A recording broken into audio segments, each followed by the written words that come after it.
మరణం అందరూ అనుకున్నారు 3 మేకలు పీక్కోలేడు.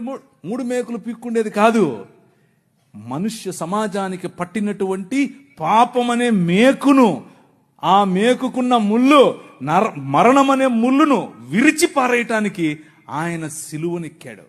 సిలువనెక్కి ప్రపంచాన్ని మార్చటానికి, ప్రపంచములో దేవుని రాజ్య సువార్త ప్రకటించటానికి, ప్రపంచములో the presence of his countenance, దేవుని సన్నిధి మన మధ్యకు తీసుకుని రావటానికి, ఇమ్మానుయేల్ అనేటటువంటి ఎక్స్పీరియన్స్ మనకి ఇవ్వటానికి, ఆయనే స్వయంగా పగటిలో మేఘస్తంభముగా, రాత్రిలో అగ్నిస్తంభముగా, నీళ్ళిచ్చు బండగా ఎలా అయితే ప్రపంచములో ప్రతి సమయములోనూ తన ప్రమేయాన్ని మనుష్యుల మధ్యలో చూపిస్తూ వచ్చాడో, పురాతన కాలము మొదలుకొని శాశ్వత కాలము, ఇప్పుడు భారతదేశంలో, ఇప్పుడు మిగిలిన దేశాల్లో, ఇప్పుడు అమెరికాస్, ఇప్పుడు ద హోల్ వరల్డ్ లో తన ప్రమేయాన్ని చూపిస్తున్నాడు.